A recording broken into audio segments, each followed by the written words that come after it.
আসসালামু আলাইকুম এভরিওয়ান।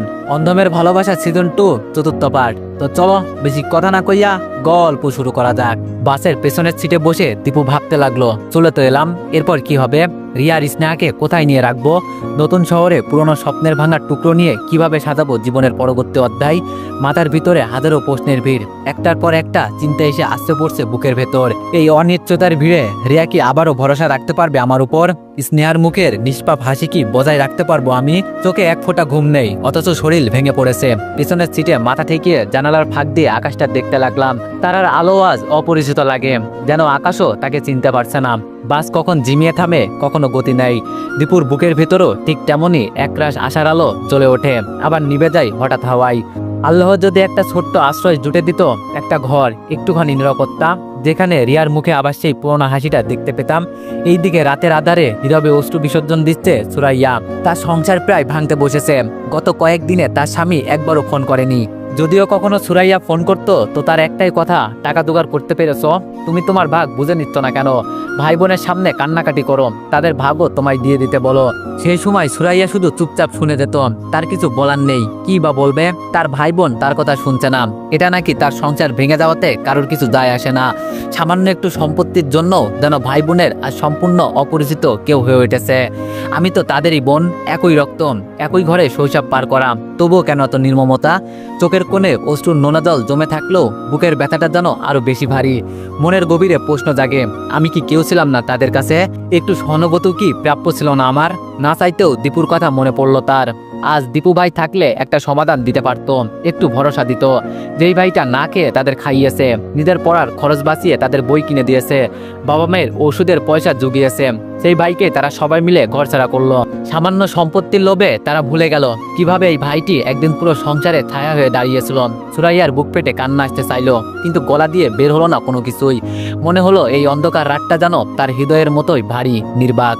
আমরা কেমন মানুষ হয়ে গেলাম? চোখের পানি শুকাতে না শুকাতেই একটা চাপা দীর্ঘশ্বাস বেরিয়ে এলো তার ঠোঁটের ফাঁক দিয়ে। দীপু ভাই, আপনি কোনোদিন ক্ষমা করবেন আমাদের? অন্ধকার ঘরে কোনো উত্তর নেই, কেবল নিঃশব্দ অনুতাপ। আর অপরাধ বোধের ভারে ঘুমিয়ে পড়ল সুরাইয়া, কিন্তু সে ঘুম বড় অশান্তির। অপরাধ বোধে পোড়া এক পাথর চাপা নিদ্রা। চোখটা একটু লেগে আসতে দরজায় খটখট শব্দ হলো। মধ্যরাতে এমন শব্দে চমকে উঠে বসলো রিয়া, কাপা কাপা গলায় জিজ্ঞেস করলো, কে? বাইরে থেকে ভেসে এলো সেই বহুদিনের চেনা পরিচিত কণ্ঠস্বর, আমি দীপু। শব্দটা কানে যেতেই এলোমেলো পায়ে ছুটে গেল দরজার দিকে।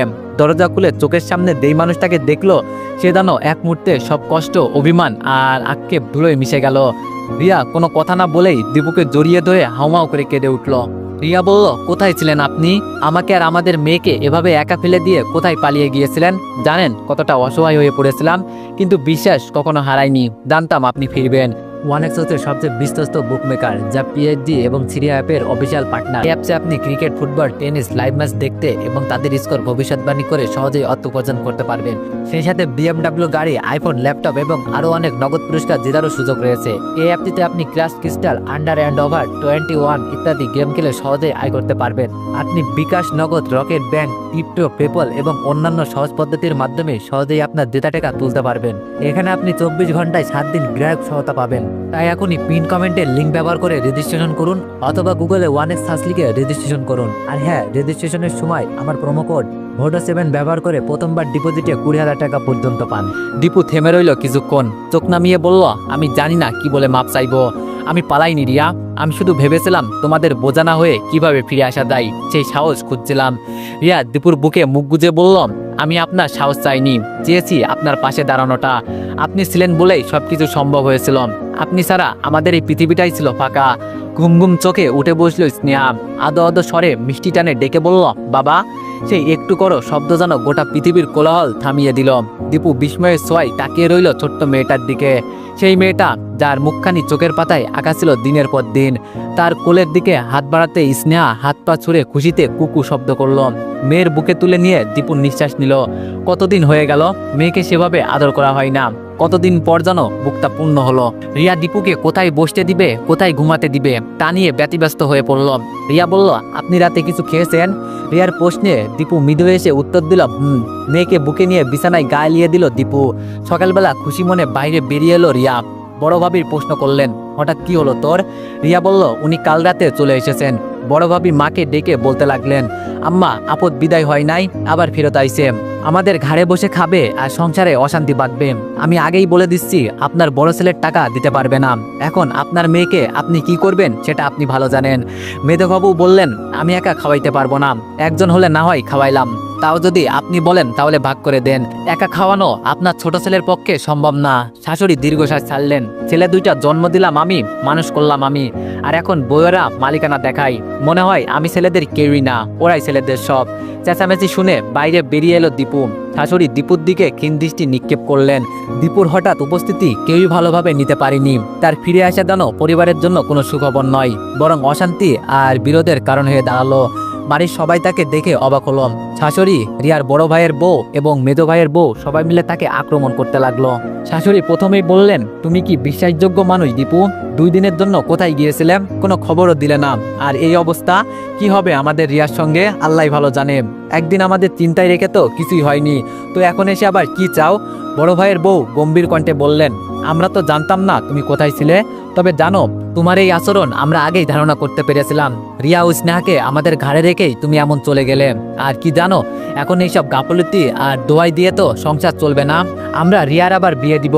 মেজো ভাইয়ের বউ তাচ্ছিল্যের সুরে বলল, এভাবে সংসার চালানো যায়? তুমি কি জানো এই সংসারের জন্য কি কি করতে হয়?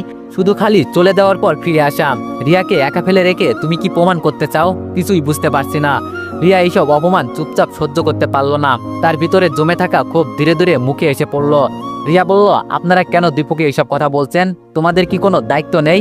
2 দিন কি সে কোথায় ছিল সেটা তোমাদের কি ভাবতে হবে? দীপু এমন কিছু করেনি যাতে তাকে অপমান করা যায়। এমন নয় যে সে তোমাদের সবকিছু নিয়ে পালিয়ে গেছে। রিয়ার কথায় সবাই স্তব্ধ হয়ে গেল, কিন্তু দীপু নীরবে দাঁড়িয়ে থেকে শান্ত স্বরে বলল, আমি আমার মেয়ে আর রিয়াকে নিয়ে এই বাড়ি ছেড়ে শহরে চলে যাব। আমরা যেখানে শান্তি পাবো সেখানেই থাকবো, আর কোনো বিতর্কের দরকার নেই। তখন ঘরটায় কিছুটা নীরবতা বিরাজ করল। তার কথায় যেন এক ধরনের সিদ্ধান্তর ইঙ্গিত ছিল। আর রিয়া চুপচাপ দাঁড়িয়েছিল, তার চোখে ছিল এক অদ্ভুত মিশ্রণ, একদিকে শক্তি, অন্যদিকে অসহায়ত্ব। পরক্ষণে বড়ভাবে মুখ বেঁকিয়ে তাচ্ছিল্যের হাসি হেসে বললেন, সেই মুরদ আছে তো তোমার? না আছে ঘর, না আছে জমিন, পকেটে কয় টাকা আছে সেটাও সন্দেহ। বউ বাচ্চাকে নিয়ে কোথায় রাখবে, রাস্তায় নাকি স্টেশনে? তার কণ্ঠে ছিল অবজ্ঞার বিষ, আর চোখে মুখে উপহাসের ছায়া। মেজবাবু থেমে রইল না, কাঁধ উঁচিয়ে বললেন, এই ছেলেটা তো নিজের পায়ের তলার মাটি খুঁজে পায় না, আর এখন বলে শহরে গিয়ে থাকবে। আহারে রিয়া, তুই না থাকলে এই ছেলেটার কি হতো? এই অপমানের ভার সইতে না পেরে রিয়া বুকের ভেতর হু করে ওঠে। রিয়া গলার স্বরটা শক্ত করে বলে, আপনারা যাই বলুন, ও আমার স্বামী, আমার সন্তানের বাবা, ওর পাশে আমি আছি। ঘর না থাকলেও আকাশের নিচেও থাকবো, কিন্তু কারোর দয়ার ভিখারি হব না। দীপু এগিয়ে এসে রিয়ার কাঁধে হাত রাখল, তারপর সবার দিকে তাকিয়ে শান্ত কণ্ঠে বলল, ঘর না থাকলেও মন আছে, সম্মান আছে।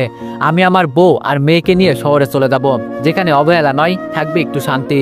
আপনারা নির্ভয়ে থাকুন, আমরা বোঝা হব না কারোর। শাশুড়ি পদরোধ করে দাঁড়িয়ে গেলেন, কণ্ঠে দৃঢ়তা, চোখে মুখে অনর সিদ্ধান্তর রেখা। তিনি গম্ভীর স্বরে বললেন, তুমি রিয়া আর স্নেহার ভর কখনই বহন করতে পারবে না। ভালোবাসা দিয়ে সংসার চলে না, চলে পয়সায়। ওকে ছেড়ে দাও, আমরা ওর আবার বিয়ে দিব। পাত্র দেখা আছে, শিক্ষিত, প্রতিষ্ঠিত, এই মেয়ের জন্য উপযুক্ত। আর তোমার মেয়ে, তুমি চাইলে ওকে নিয়ে যেতে পারো, আমরা বাধা হব না। এক মুহূর্তের জন্য চারপাশটা নিস্তব্ধ হয়ে উঠল। রিয়ার মুখ ফ্যাকাশে হয়ে এলো, বুকের ভেতরটা যেন মোচড় দিয়ে উঠল। সে চোখ বড় বড় করে মায়ের দিকে তাকিয়ে বলল, মা, আপনি কি বলছেন? আমি কি জিনিস যে পছন্দ মতো একবার দিয়ে আবার ফেরত নেবেন? তার গলা কাঁপছিল, কিন্তু চোখে ছিল আগুন। দীপু নরম গলায় বলে উঠল, আপনারা ভুল বুঝছেন মা, রিয়া আমার স্ত্রী, নেহা আমার সন্তান। আমি কখনোই ওদের আলাদা করব না। সংসারের দায়িত্ব, কষ্ট সবকিছু ভাগ করে নিতে শিখেছি। এই দুইজনই আমার জীবনের চূড়ান্ত আশ্রয়, ওদের কোনো একটাকে ছেড়ে দেওয়া প্রশ্নই আসে না। শাশুড়ি এবার মুখ নরম করলেন, গলায় তুললেন মায়ের সুর, দেখ মা, আমি তো তোর শত্রু নই, তোর ভালোই চাই। জানি তুই ওকে ভালোবাসিস, তবুও বলছি, শুধু ভালোবাসা দিয়ে সংসার চলে না রে মা, টাকা পয়সারও দরকার, নিশ্চয়তারও দরকার। তোর ছোট্ট মেয়েটারও তো ভবিষ্যৎ আছে, ওর পড়াশোনা, চিকিৎসা, যত্ন, এইসব আবেগ দিয়ে হয় না। তিনি একটু থামলেন, দীর্ঘশ্বাস ফেলে আবারও বললেন, একটা মেয়ে বিয়ের পর যদি আবার অভাব আর অনিশ্চয়তায় ডুবে থাকে, তাহলে তো সেই জীবন আগুনের চুলা। আর তুই কি আগুনে হাত দিতে চাস মা? ভাব, ভালো করে ভাব, আর চিন্তা কর। রিয়া চোখ নামিয়ে চুপ করে শুনছিল। তার মনের মধ্যে হাজারো কথা একসাথে ধাক্কা মারছিল, কিন্তু কিছুক্ষণ চুপ থেকে সে ধীরে ধীরে বলল, মা, অভাব থাকতেই পারে, কিন্তু ভালোবাসা যেখানে থাকে সেখানে হয় আসল ঘর। দীপু শুধু আমার স্বামী নয়, সে আমার শ্রদ্ধা, আমার ভরসা। আমরা দুইজন মিলেই ঘর বানাবো, আপনাদের দয়া নয়, নিজেদের ভালোবাসা আশ্রমে। দীপু নিচু স্বরে বলল, চলো রিয়া, আর কতকাল এভাবে সবার করুণা নিয়ে বাঁচবো? রিয়া বলল, চলুন এবার নিজের মতো করে বাঁচার চেষ্টা করি। তার পাশে দাঁড়িয়ে থাকা মানুষগুলো কেউ একটাও কথা বলল না, না একটা কাপ চা, না একটু নরম স্বরে বলে খেয়ে যেও। সবাই যেন বুকে পাথর বেঁধে দাঁড়িয়ে কাটায় ঘা দেওয়ার প্রতিযোগিতায় নেমে উঠেছে। বড় ভাবি ঠোঁট বাঁকিয়ে হেসে বলল, এই যে জেদ করে যাচ্ছিস, একদিন দেখবি কি দশা হয় তোর। মাঝপথ থেকে আবার এই বাড়িতে ফিরে না আসতে হয়। এই ছেলে তোকে ভালো জীবন দিতে পারবে না, মনে রাখিস। তাতে রিয়ার চোখে একরাশ যন্ত্রণা, একরাশ ঘৃণা ভেসে উঠল। সে গলার স্বর কঠিন করে বলল, হ্যাঁ ভাবি, হয়তো রাস্তার ধারে রাত কাটাতে হবে আমাদের, হয়তো না খেয়ে ঘুমাতে হবে, তবু এই বাড়িতে এই কথা বিষের ভরা আঙ্গিনায় আর ফিরব না। উনি তো মাত্র 2 দিন ছিলাম না, আর তাতেই আপনাদের কাঁধে এমন বোঝা হয়ে উঠেছিলাম আমি, যে আজ আমাকে মেয়ে থেকে বোঝায় পরিণত করে তাড়িয়ে দিতে উঠে পড়ে লেগে গেছো সবাই মিলে। তার চোখ ছলছল করছে, কিন্তু কণ্ঠে এক ফোঁটা কাঁপুনি নেই। আর দীপু এখন চুপচাপ ছোট্ট স্নেহাকে কোলে নিল। রিয়া স্নেহার কয়েকটা জামা ও নিজের 2টা ড্রেস নিয়ে দরজা দিয়ে এগিয়ে যাচ্ছে। পেছন থেকে কয়েকটি কথা কানে ভেসে আসলো, দেখছেন মা, এক রাতেই আপনার মেয়ে কেমন তেজ বেড়ে গেল, স্বামীর হয়ে কি চিটপটা উত্তর দিতে লাগলো, যেন স্বামী ভক্ত সাবিত্রী। নির্ঘাত ওরা তাবিজ করছে দীপু। কথাগুলো শুনে থেমে গেল রিয়া। মৃদু এসে দীপু বলল, সব কথাই কান দিলে জীবন থেমে যাবে রিয়া, আর আমরা তো চলতে শিখে গেছি, থামা আমাদের সাজে না। টং দোকানে কাঠের বেঞ্চিতে বসে 2 কাপ চা আর পাউরুটিতে ভাগ বসালো দুজনে। স্নেহার মুখে দুধের কাঁচের বোতল ছুঁয়ে দিয়ে দীপুর চোখে ঝিলিক খেললো ভালোবাসার প্রশান্তি। খাবার শেষ হতেই আবার হাঁটা ধরলো তারা, ধুলোমাখা পথ পেরিয়ে বাস স্ট্যান্ডের দিকে। পথে হাঁটতে হাঁটতে দীপু হঠাৎ বলে উঠল, বেলা কয়টা বাজে রিয়া? রিয়া তার ছোট্ট বাটন ফোনটা বের করে এক ঝলক তাকিয়ে বলল, 9টা বাজে। সেই কথা শুনে দীপুর কপালে ভাঁজ পড়ে গেল। হারকে বলে এসেছিল 10টার মধ্যে ফিরবে, এখনো অনেকটা পথ বাকি, জানি না সময় মতো পৌঁছানো যাবে কিনা। আকাশে তখন সূর্য একটু একটু করে উকি দিচ্ছে, পায়ের নিচে তুলো, কিন্তু পায়ের তলায় আছে দৃঢ়তা। সময়ের চাপে বুক ধরপড় করছে, তবুও চোখে মুখে ভরসা। আজ আর হেরে যাওয়া নয়, আজ আমার সাথে আমার পরিবার আছে। পাশের জানালার ধারে বসে থাকা দীপু এক দৃষ্টিতে বাইরে তাকিয়ে আছে। পাশে রিয়া, কোলে ঘুমন্ত স্নেহা। নির্ভরতা আর নিঃসঙ্গতার এক অপূর্ব মিলন যেন। ভিতরে ভিতরে অস্থির হয়ে আছে সে, একটা ঘরের ব্যবস্থাও করে রাখতে পারলো না। রিয়াকে নিয়ে এখন কোথায় যাব আমি? মনটা খচখচ করছে। এই শহরে মাথা গোজার ঠাঁই না থাকলে মানুষ বড় অসহায় হয়ে পড়ে। তার উপর গ্যারেজে পৌঁছাতে দেরি হলে আর তো রাগের মাথায় অর্ধেক টাকা কেটে নেবেই। মেয়েটার জন্য 1 বোতল দুধ কিনতেই এখন 500 টাকা লাগে। এমন অবস্থায় 1টা টাকাও কমে যাওয়া মানেই যেন না খেয়ে থাকা। দীপু চোখ বন্ধ করলো এক মুহূর্তের জন্য, যেন নিজেকেই বুঝিয়ে বলছে, ঠিক আছে দীপু, ভয় পাস না, যেভাবেই হোক একটা ব্যবস্থা হবেই। বাস ধীরে ধীরে এগিয়ে চলছে শহরের দিকে। বাসের জানালার কাছ বেয়ে রোদ এসে পড়ছে স্নেহার গালের উপর। ছোট্ট মুখটা যেন আলোর রেখায় চলচল করছে। দীপু হাতটা এগিয়ে আলতো করে মুখ ঢেকে দিল, যেন আলোতে তার রাজকন্যার ঘুম ভেঙে না যায়। ছোট্ট মেয়েটা মার কোলে নিশ্চিন্তে ঘুমাচ্ছে, ঠোঁটের কোণে মৃদু হাসি। দীপু মনে মনে বলল, আমার রাজকন্যা, গরিবের রাজকন্যা, তোমাকে নিয়ে যাচ্ছি এক অনিশ্চিত পথে, কিন্তু প্রতিটা পদক্ষেপে প্রতিজ্ঞা করেছি, এই ছোট্ট জীবনে যতটুকু সুখ বাঁচিয়ে রাখা যায় আমি তা এনে দেবো তোমার জন্য। প্রত্যেকটা মেয়ে তার বাবার রাজকন্যা হয়, আর ছেলেরা, তারা কি আদৌ কখনো রাজপুত্র হয়ে থাকে? তারা তো অল্প বয়সেই সংসারের দায়িত্ব নিতে শিখে যায়। তাদের যে রাজপুত্র হয়ে থাকা সাজে না, তারা কেবলই পরিবারের ঢাল। তারা দেয়ালের মতো দাঁড়িয়ে থাকে পরিবারের আড়ালে, ঝড় এলে বুক পেতে দেয়। পুনরায় স্নেহার ঘুমন্ত নিষ্পাপ চেহারের দিকে তাকালো, একটু ফু দিয়ে মেয়ের কপালে চুল ছড়িয়ে দিল সে। তারপর চুপ করে জানালার বাইরে তাকাই, আলো ছায়ার মিশ্রণে এগিয়ে চলা শহরের রূপরেখার দিকে। রিয়া পাশ থেকে হালকা স্বরে বলে ওঠে, এত চুপ কেন? দীপু একটা মিলান হাসি দিয়ে বলল, ভাবছি আমি এতটা সাহস কোথা থেকে পেলাম তোমাদের দুইজনকে নিয়ে এভাবে বেরিয়ে পড়া। বাসা নেই, ঠিকানা নেই, তবুও মনে হচ্ছে এই অচেনা পথটাই আমাদের পরিচয় বানাবে। রিয়া তার হাত চেপে ধরে বলল, ঠিক বলেছ, আমরা কোথাও ফিরে যাব না, সামনে যাব। কষ্ট হোক কিংবা অভাব, তুমি পাশে থাকলেই চলবে। এইদিকে দালালের হাত ধরে বাড়ি বাদে সব জমি জায়গা বিক্রি করে দিল মৃদুল। 3 বোন আর 1 ভাই, সুরাইয়া, মৃদুল, রুহি আর রুষা মিলে বসেছে ডাইনিং টেবিল ঘিরে। হিসাবের খাতাটা ছড়িয়ে রেখে আলোচনা চলছে উত্তপ্ত সুরে। গলা ছড়িয়ে রুষা বলল, আমি বেশি পাবো, আমারই তো খাটুনি বেশি গেছে। বিরক্ত গলায় মৃদুল বলল, আরে কিসের খাটুনি, তোরে তো একবারও জমির মাপজোপে দেখা দেয়নি।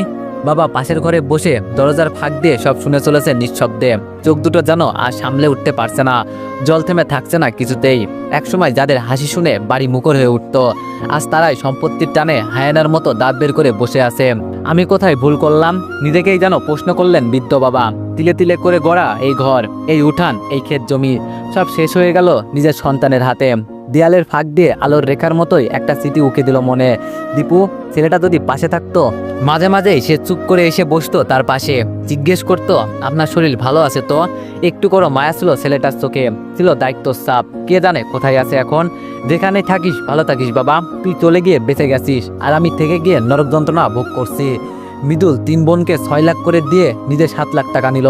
রুই বলে উঠল, তুই 1 লাখ বেশি নিলি কেন? মৃদুল হিসাবের খাতা বন্ধ করে গম্ভীর গলায় বললাম, আমি আমার অংশই নিয়েছি, কেউ যদি আপত্তি করে তাহলে গিয়ে আদালতে মামলা করো। রুষা দাঁত চেপে বললাম, তুই তো 1 লাখ টাকা বেশি নিস, আমরা সবাই সমান ভাই বোন, তোর বেশি পাওয়ার মানে কি? শোন রুষা আপু, মৃদুল এবার একটু চড়া সুরে বলল, জমি বিক্রির দালাল ভাড়া, যাতায়াত খরচ, আপ্যায়নের ব্যবস্থা সবকিছু আমি চালিয়েছি, সেই হিসাবে অবশিষ্ট 1 লাখ আমার প্রাপ্য। রুই নরম গলায় বলল, আচ্ছা ধরে নিলাম খরচ হয়েছে, তবু 1 লাখ 4 ভাগে ভাগ করলেই কি এমন ক্ষতি হতো? তুই 25, আমরা 3 জন 25 করে নেই। কিন্তু মৃদুলের মুখে একরত্তি নম্রতা নেই। সে গলা শক্ত করে বলল, এই টাকার 1 পয়সাও আমি কাউকে দেব না, যার যা খুশি করম। এই সময় সুরাইয়া ভাঙা গলায় বলল, আমি তো তোদের মতোই কিছুই চাই না রে ভাই, শুধু 1 লাখ টাকা আমাকে দিয়ে দে, তোর দুলাভাইয়ের বাড়িতে অন্তত মুখ দেখাতে পারবো। তুই তো জানিসই আমার শ্বশুর বাড়ির লোকজন কিরকম, এই সামান্য টাকা না থাকলে আমাকে ওরা জায়গা দেবে না। রুষা রুই থমকে গেল, মুহূর্তের জন্য তাদের মুখেও দয়া ফুটে উঠল। কিন্তু মৃদুল নির্বাক, ঠোঁট বাঁকিয়ে বললাম, তো শ্বশুর বাড়ির মান রক্ষার দায়িত্ব আমার না সুরাইয়া, তো সম্মান রাখতে গিয়ে আমি আমার টাকা ছাড়বো, এটা তুই ভুলেও ভাবিস না। সুরাইয়ার চোখে জল আর ধরে রাখতে পারলো না, সে হঠাৎ করে ঝাঁপিয়ে মৃদুলের পায়ে গিয়ে পড়ল। তুই না আমার ভাই, এত নিষ্ঠুর হোস না ভাই, একটুখানি সহানুভূতি কি তোর মধ্যে নেই? তুই যদি মুখ ফিরিয়ে নিস তবে কোথায় যাব আমি, কোথায় দাঁড়াবে আমার মাথা? এই ঘর তো আমার না, ও ঘরেও আমার ঠাঁই নেই। মৃদুল মুখ বাঁকালো, যত্ত জ্বালা সব আমার। সুরাইয়ার কাতরতা, চোখের জল পায়ের উপর লুটিয়ে পড়াও যেন মৃদুলের হৃদয়কে স্পর্শ করতে পারল না। সে চোখ সরিয়ে নিল, ঠোঁট কুঁচকে বলল, কাঁদলে কি টাকা বেড়ে যাবে নাকি? যা বলেছি তাই শেষ কথা। এই টাকা দিয়ে তুই কি করবি আমি জানি না, কিন্তু এর 1 কানা করু আমি আর ছাড়ছি না। রুষা কপালে ভাঁজ ফেলে বললাম, মৃদুল অতটা নিষ্ঠুর হোস না, সুরাইয়া তোকে ভাই বলেই এত নিচে নেমে অনুনয় করছে। কিন্তু মৃদুল ঠান্ডা গলায় বললাম, ভাই বোনের নাটক রাখ, ভাগের হিসাব যেখানে আসে সেখানে আত্মীয়তা ধুয়ে জল খাও। সুরাইয়া থরথর কাঁপতে কাঁপতে বললাম, তুই না আমারই ভাই মৃদুল, একটা বোনের সম্মানটুকুর দামও তোর কাছে নেই? মৃদুল বলল, সম্মানের দাম টাকা দিয়ে হয় না বুঝলি, আর তুই কি করে চলবি সেটা আমার দায়িত্ব না, নিজের স্বামীকে গিয়ে বলগে। এবার রুষা চুপ থাকতে পারলো না, তোর কি একটুও লজ্জা নেই? আমাদের জিনিস বিক্রি করেও সবটা নিজে রাখবি। সুরাইয়ার যা অবস্থা, তুই একা 1 লাখ নিয়ে কি করবি? নিঃশ্বাস ফেলে মৃদুল বলল, যা দিচ্ছি 50,000, তাতেই যদি চলে তো নে, না হলে যা খুশি কর। সুরাইয়া মুখটা আরো ফ্যাকাশে হয়ে গেল, একরাশ লজ্জা আর অসহায়তা নিয়ে কাবা কণ্ঠে বলল, দেখো ভাই, আমি তো আর গোটা টাকাটা চাইনি, প্রথমে শুধু একটু সাহায্য চেয়েছিলাম, ওই বাড়ির মানুষগুলোর সামনে যেন মুখটা বাঁচে সেটা চেয়েছিলাম। তোর যদি এতটা খরচ হয়ে থাকে তাও আমি বলছি, আমার সবটা দরকার ভাই, অন্তত এই একবার আমাকে তোর বোন ভেবে একটু সহানুভূতি দে। রুষা আর রুই কেউ কিছু বলছে না।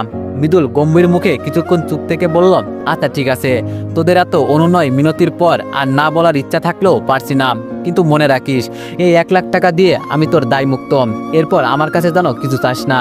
সুরাইয়া ঝুঁকে পড়ল মৃদুলের পায়ের দিকে, চোখের জল, কণ্ঠে কৃতজ্ঞতা। থাক ভাই, এতটুকু দিলি তাতেই আমি ধন্য।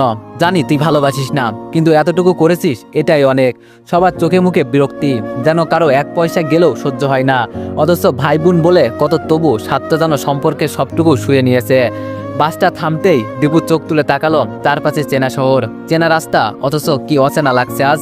ঘড়ির কাঁটা বলছে 11:45, অথচ দীপুর বুকের ভেতরটা যেন ঘন্টা বাজিয়ে বলছে, তুই দেরি করে ফেলেছিস। গভীর দীর্ঘশ্বাস ফেলে মেয়ের মুখের দিকে তাকালো, সে ঘুমিয়ে আছে নিষ্পাপভাবে। এক পলকে রিয়ার দিকেও তাকালো, ক্লান্ত, নিস্তেজ, অথচ তার চোখেও অগাধ বিশ্বাস। নিজেকে কেমন অসহায় লাগছে দীপুর। এই শহরে তার ঠিকানা বলতে গ্যারেজটুকু, আর সেটাই যদি না থাকে, কোথায় যাবে স্ত্রী আর ছোট্ট সন্তানকে নিয়ে? এই প্রশ্নগুলোই যেন বুক চেপে ধরল বারবার। মনে হলো যেন আজকের দিনটাই তার জীবনের কঠিনতম পরীক্ষা। বারবার মনে হতে লাগলো হেরে যাচ্ছে জীবন যুদ্ধে, টিকে থাকার যুদ্ধে। তবু আবারও সাহস সঞ্চয় করলো মনে মনে, না হারলে তো চলবে না, একটুখানি ভরসায় যদি বাঁচিয়ে দেয় আজকের দিনটাকে। অবশেষে নিজের চিন্তাগুলো থামিয়ে মেয়ের কপালে একটু করে চুমু এঁকে দীপু ধীর পেয়ে বাড়ালো গ্যারেজের দিকে। যা হবার হবে, এগিয়ে না গেলে তো কখনোই জানাও যাবে না কি অপেক্ষা করছে সামনে। গ্যারেজের গেট ঢেলে ভিতরে পা রাখতেই হঠাৎ করেই যেন আকাশ ভেঙে পড়লো দীপুর মাথায়। দূর থেকে চোখ পড়ে গেল ছাড়ের কঠিন মুখটা, তাকে দেখে গর্জে উঠলেন। ছাড় বললেন, এই দীপু, এতক্ষণ কোথায় মরছিলে রে তুই? তোকে বিশ্বাস করে কাজ দিলাম আর তুই হাওয়ায় উড়ে গেলি। এখন আইসা নায়ক সাজতেছিস? তোর জায়গা এখন দরজার বাইরে রে, গ্যারেজে না। দীপু মাথা নিচু করে দাঁড়িয়ে রইল, কোনো জবাব খুঁজে পেল না। রিয়া আর স্নেহা পেছনে দাঁড়িয়ে সব শুনছে। রিয়ার মুখটা ফ্যাকাশে হয়ে আছে আর কোলে স্নেহা ঘুমে ঢুলছে। স্যার একটু হাঁপিয়ে উঠে বিরক্ত ভঙ্গিতে পাশ ফিরে তাকাতেই চোখ আটকে গেল ওদের দিকে। দৃষ্টিতে হঠাৎ নেমে এলো একরাশ বিস্ময়। ওরা কারা দীপু? এবার একটু নরম সুরে প্রশ্ন করলেন তিনি। দীপু নিঃশ্বাস নিয়ে ধীরে বলল, ও আমার বউ রিয়া আর কোলে আমাদের মেয়ে স্নেহা। বাকিটা যেন গলায় আটকে গেল তার। স্যার ভুরুকুসকে প্রশ্ন করলেন, তো এরা এখানে কি করে? দীপু মাথা নিচু করে ধীরে জবাব দিল, কাল বলছিলাম না স্যার, গ্রামে যাচ্ছি, বউ বাচ্চাকে আনতেই গিয়েছিলাম। আমি ছাড়া ওদের আর কেউ নেই, বাবা মার স্নেহ নেই, ভাই বোনের ঠাঁই নেই স্যার। স্ত্রী সন্তানের মুখে 2 মুঠো খাবার তুলে দেওয়ার জন্য এই কাজটা আমার কাছে ভীষণ জরুরি। দীপুর গলায় তখন কাঁপন, চোখে ঘাম আর কষ্টের রেশ মিলেমিশে গেছে। আমি সময় মতো কাজে ফিরতে পারিনি, একটু দেরি হয়ে গেছে স্যার, প্লিজ আমার জায়গাটা কেড়ে নেবেন না। একটা চাকরি হারালে আমি শুধু দীপুকে হারাবো না, একজন স্বামী একজন বাবা সবকিছুই হেরে যাবে। আর একটু সময় নিলেন, কপালে ভাঁজ কিছুটা ঢিলল, কণ্ঠেও দেখা দিল সামান্য মায়ার ছোঁয়া। তাই এদের গ্যারেজে নিয়ে এসেছো কেন? দীপু মাথা নিচু করেই বলল, স্যার আমি জানি এটা কাজের জায়গা, থাকার জায়গা নয়, কিন্তু বলুন তো, অচেনা এই শহরে ওদের রেখে আমি কোথায় যাই? এই শহরে আমাদের নেই কোনো আত্মীয়, নেই কোনো চেনা মুখ। এই গ্যারেজই তো আমার একমাত্র ঠিকানা, এখানেই তো আমি ঘাম জড়াই, এখানেই তো প্রতিদিন রুটি রোজগারের লড়াই করি। এছাড়া আমার আর কোনো আশ্রয় নেই স্যার। বউ বাচ্চা নিয়ে কোথায় গিয়ে বসার মতো সুযোগ পর্যন্ত পাইনি। আপনাকে না বলে কিছু করতে চাইনি। গ্যারেজের মালিক মৃদু এসে বললেন, আমার বাড়িতে 3টা রুম খালি পড়ে আছে। আমি আমার স্ত্রী আর একমাত্র মেয়ে ছিল, মেয়ের বিয়ে দিয়ে দিয়েছি। এখন আমরা 2 জন একই রুমে থাকি, বাকি রুমগুলো দীর্ঘদিন ধরে ফাঁকাই পড়ে আছে। তুমি যদি চাও ভাড়ায় থাকতে পারো সেখানে। কথাগুলো শোনা মাত্রই যেন বুকের ভিতর জমে থাকা অনিশ্চয়তার কুয়াশা এক নিমিষেই দূর হয়ে গেল। দীপুর মুখে ফুটে উঠল রাজ্যোদয়ের মতো এক নির্মল হাসি, যে অন্ধকার শেষে দেখা পাওয়া প্রথম সকালের আলো। দীপুর চোখে তখন ভাবছিল মায়ের মুখ, ভাইয়েরা বোনেরা, যারা নিজের রক্তের সম্পর্ক ভুলে তাকে ঠাঁইহীন করে দিয়েছিল। আর এই অচেনা গ্যারেজ মালিক আর তার স্ত্রী, যাদের সাথে কোনো সম্পর্ক নেই, তবুও তারা দিয়েছে আশ্রয়, দিয়েছে ভালোবাসা, একবেলা খাবার। তো এভরিওয়ান, নেক্সট পার্টের জন্য সবাই অপেক্ষা করো আর সবাই একটু বেশি বেশি কমেন্ট করে দিও। ধন্যবাদ।